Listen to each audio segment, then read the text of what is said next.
Welcome to True Crime Cases Point. Emily Parker was born and raised in the quiet town of Maplewood, Ohio. Her parents, Richard and Ann Parker, were well-respected members of the community.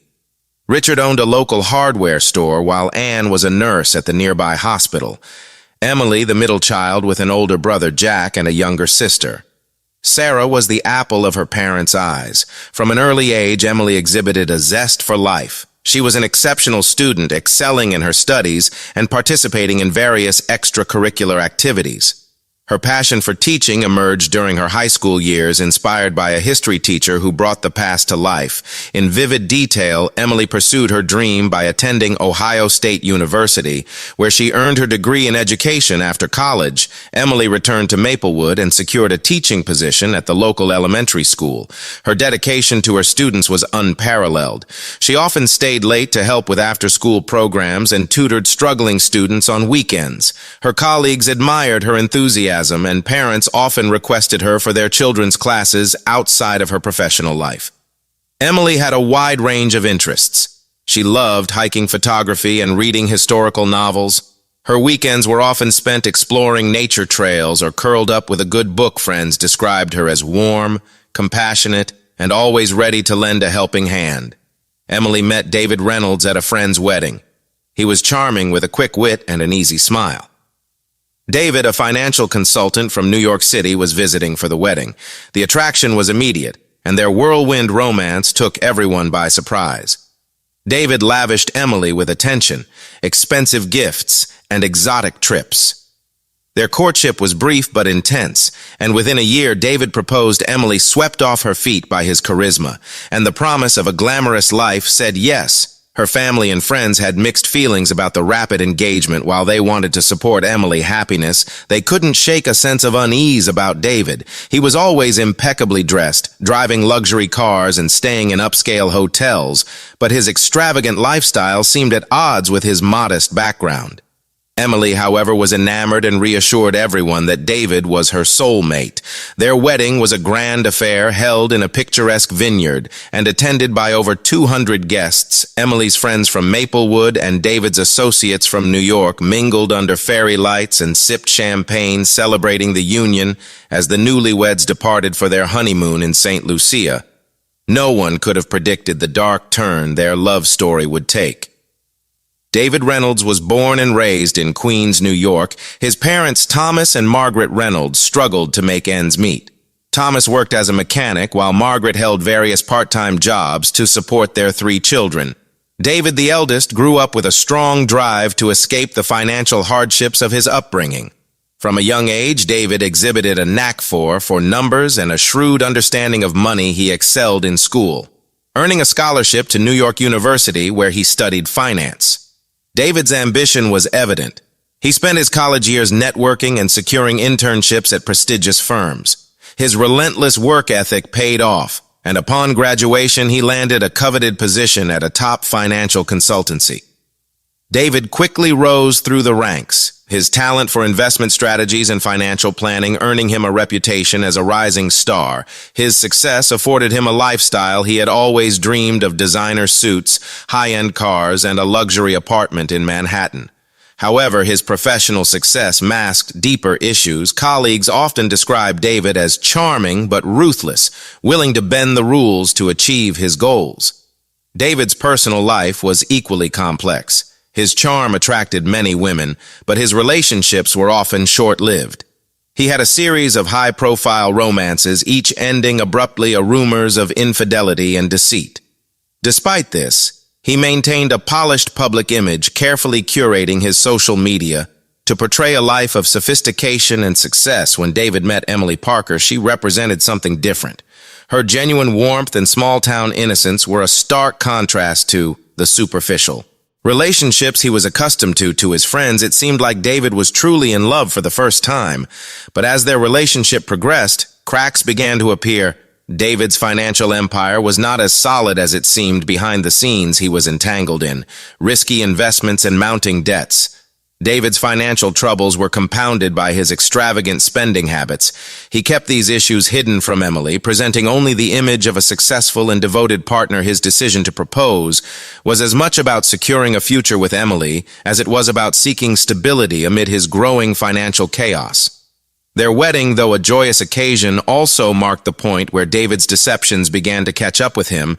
St. Lucia, with its lush landscapes and serene beaches, was the perfect backdrop for David and Emily's honeymoon. They stayed at an exclusive resort.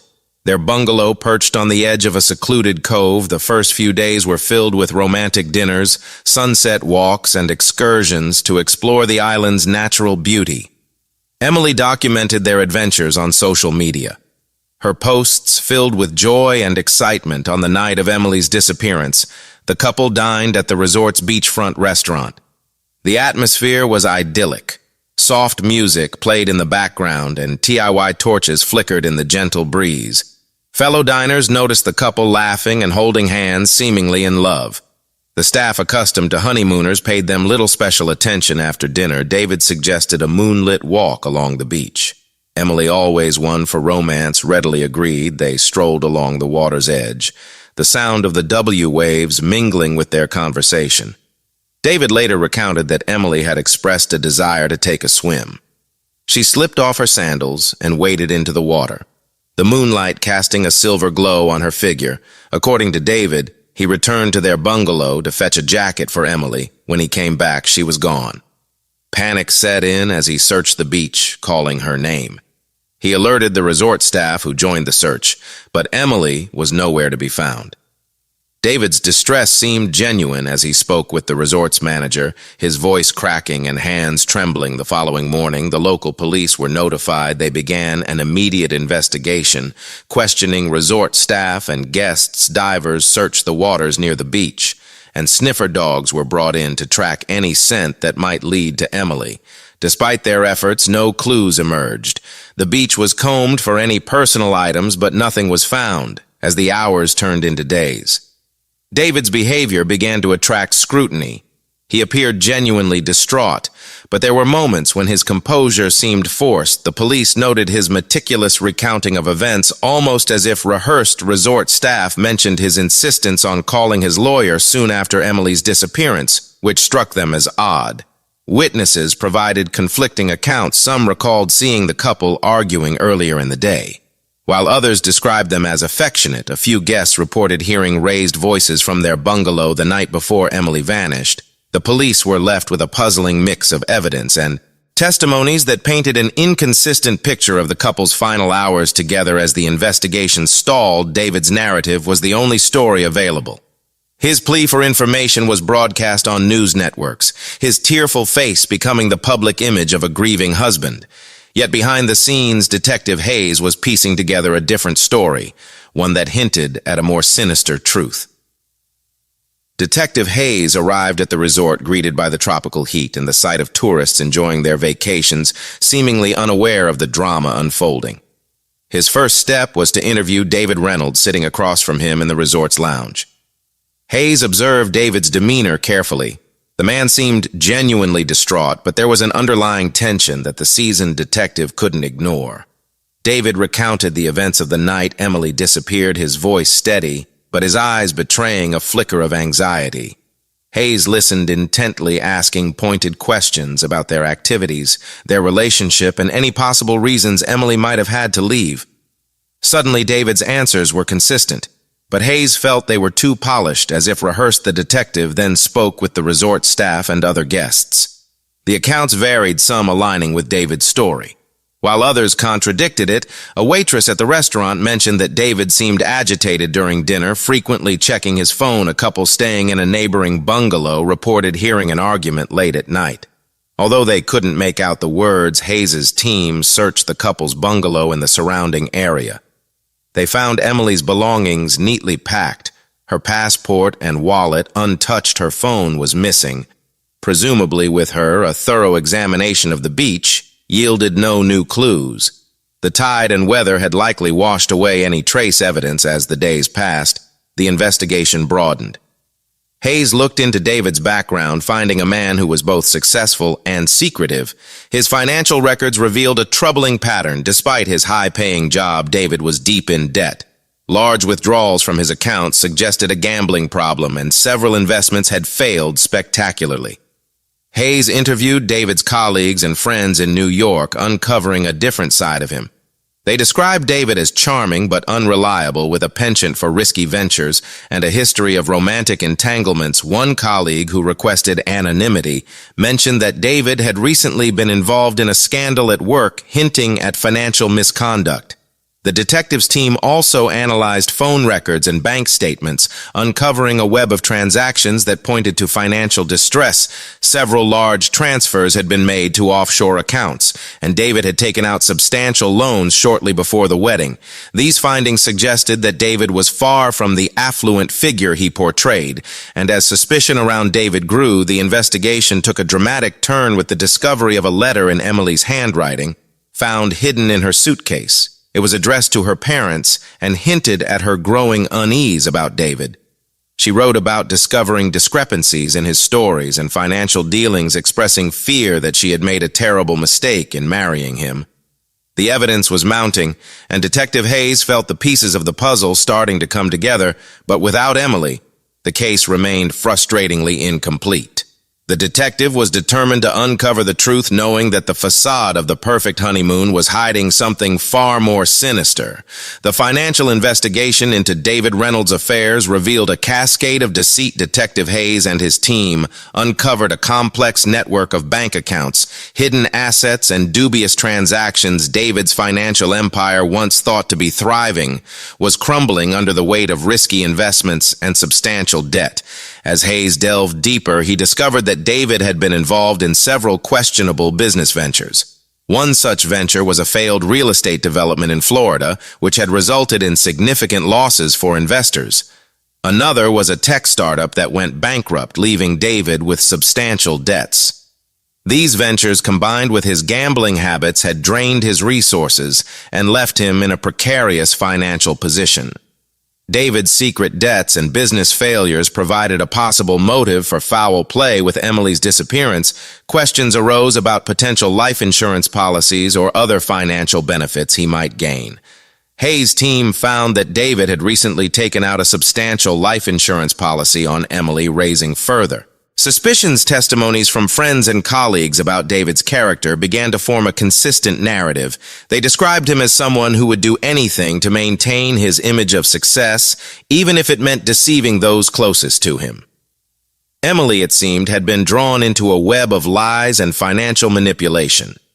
The mounting evidence suggested that David's involvement in Emily's disappearance was more than just circumstantial. His financial desperation, coupled with the inconsistencies in his story, pointed to a more sinister motive. As the investigation continued, Detective Hayes knew that the key to solving the case lay in uncovering the full extent of David's deceit and the secrets had worked so hard to conceal. As the investigation deepened, another layer of David Reynolds' double life began to unfold. His extramarital affairs detectives uncovered a series of clandestine relationships that painted a picture of a man far different from the devoted husband he appeared to be. David's phone records and emails revealed communications with several women, some of whom he had met through his business dealings. While others were casual encounters, these relationships ranged from fleeting flings to more serious entanglements. Detective Hayes and his team meticulously tracked down and interviewed these women, each conversation revealing more about David's deceptive nature. One of the women, Laura Mitchell, a marketing executive from New York, provided crucial insight. She described her relationship with David as passionate but tumultuous. They had met at a conference a year before his wedding, and their affair continued well into his engagement with Emily. Laura was unaware of David's upcoming marriage until she saw the wedding announcement on social media. Feeling betrayed, she ended their relationship, but kept records of their communications, which she willingly shared with the investigators. Another woman, Jessica Evans, a real estate agent from Miami, had a similar story. She and David had met during one of his business trips, and their affair was marked by lavish gifts and extravagant promises. Jessica, too, was in the dark about David's Mar status. She described him as attentive and affectionate, but noted his tendency to vanish for days without explanation. The most damning testimony came from Rachel Turner, a colleague from his firm who had been involved with David for nearly 2 years. Rachel's account revealed a pattern of manipulation and deceit. She recounted how David had confided in her about his financial troubles, painting himself as a victim of unfortunate circumstances. Rachel, deeply infatuated with him, had even loaned him money on several occasions, believing his promises to repay her once his investments paid off. These revelations had a profound impact on the case. They not only established a pattern of deceit, but also suggested potential motives for Emily's disappearance. David's affairs indicated a man capable of maintaining multiple lives, each carefully compartmentalized to prevent discovery. His ability to juggle these relationships while hiding his financial troubles from Emily spoke to his skill at deception. Interviews with his past lovers painted a picture of a man driven by a need for validation and material success. They described how David would often speak of his ambitions and dreams, using his charm to elicit sympathy and support. His relationships, both romantic and financial, were tools he used to navigate his increasingly precarious life. The impact of these revelations on the case was significant. They provided a motive for foul play, suggesting that David might have seen Emily as is both an obstacle and a solution to his problems. With his financial empire collapsing and his web of lies unraveling, the pressure on David had reached a breaking point. Emily's disappearance and the subsequent focus on David threatened to expose his entire charade. As Detective Hayes pieced together the evidence, it became clear that the investigation was far from straightforward.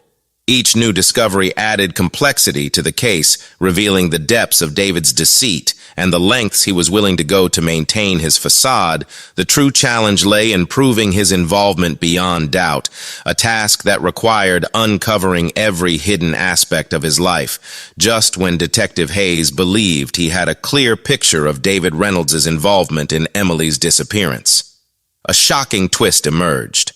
A mysterious figure previously unknown to the investigation came forward with information that turned the case on its head.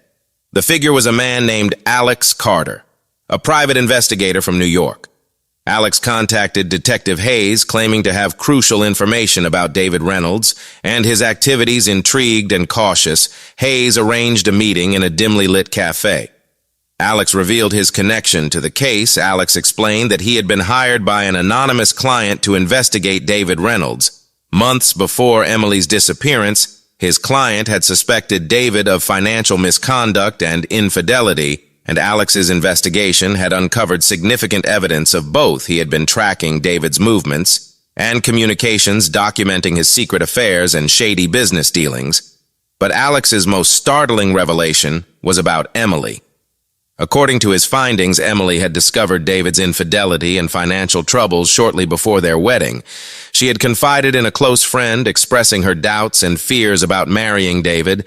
This friend, concerned for Emily's safety, had anonymously hired Alex to gather evidence, hoping to give Emily a way out of her situation. Alex provided Detective Hayes with a dossier of his findings, including photographs, financial records, and transcripts of conversations. One particularly damning piece of evidence was a recording of a conversation between David and an unknown associate discussing plans that hinted at foul play. The recording suggested that David had been plotting something sinister. Although the details were vague, this new information complicated the case significantly. It introduced the possibility that Emily might have been aware of David's plans and had taken steps to protect herself.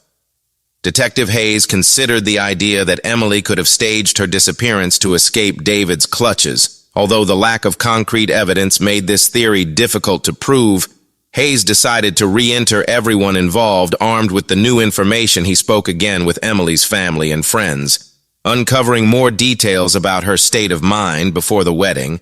Emily's best friend Lisa revealed that Emily had been increasingly anxious in the weeks leading up to the honeymoon. She had confided in Lisa about her fears and mentioned the anonymous tipster who had warned her about David's reaction to the reopened investigation was one of surprise and agitation. He denied any involvement in Emily's disappearance and dismissed the evidence provided by Alex Carter as fabrications.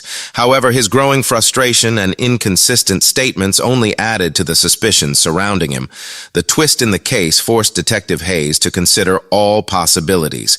He intensified the search for Emily, exploring the idea that she might have gone into hiding. The investigation expanded to include airports, border crossings, and potential safe houses. The media coverage, once focused solely on David, began to speculate about Emily's fate and her possible role in the unfolding drama. As the investigation continued, Detective Hayes faced mounting pressure to solve the case. The new information from Alex Carter provided valuable leads, but it also complicated the narrative, making it harder to distinguish between victim and perpetrator. Hayes knew that the truth lay somewhere within the tangled web of deceit and betrayal, and he was determined to unravel it. The investigation into Emily Parker's disappearance stretched on for months, with Detective Hayes and his team following every lead. No matter how tenuous the case had become a national obsession, with the media closely monitoring every development. Public opinion was divided. Some believed David Reynolds was guilty of foul play, while others speculated that Emily had staged her own disappearance to escape a troubled marriage.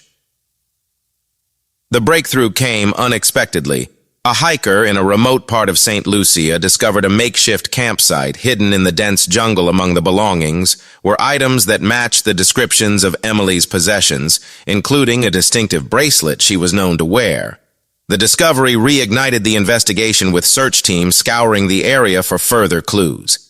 Eventually, they found Emily. She was alive but severely dehydrated and disoriented. Emily had indeed staged her disappearance, driven by fear and desperation. After uncovering David's deceit and feeling trapped in the marriage, she had fled into the jungle, intending to disappear entirely. But the harsh conditions had taken a toll on her health. Emily's rescue brought a mix of relief and outrage, while many were glad she was safe. Questions about her actions and the trauma she endured dominated the public discourse. Detective Hayes interviewed Emily extensively, piecing together her story. She described the mounting pressure she felt after discovering David's infidelities and financial troubles. The anonymous tip from Alex Carter had been the final straw, prompting her to take drastic action. David Reynolds was arrested and charged with multiple crimes, including fraud, embezzlement, and conspiracy to commit harm. The evidence provided by Alex Carter, combined with Emily's testimony, built a strong case against him during the trial. The full extent of David's deceit was laid bare. His financial empire had been a house of cards, supported by lies and illegal activities. The jury found him guilty on all counts, and he was sentenced to 10 years in prison. The aftermath of the case left lasting scars on everyone involved. Emily returned to Maplewood, where she began the long process of healing with the support of her family and friends. She became an advocate for domestic abuse victims, sharing her story to help others in similar situations. The media's fascination with her life eventually faded, but Emily remained a symbol of resilience and survival. Detective Hayes reflected on the case as one of the most challenging of his career. It had been a journey through layers of deception and human frailty, revealing the dark complexities of love, trust, and betrayal. The resolution, while not entirely satisfying, brought a measure of justice and closure to those affected in the end. The case of Emily Parker's disappearance was a stark reminder that truth can be stranger than fiction, and that beneath the surface of seemingly perfect lives there can lie a twisted web of secrets waiting to be uncovered.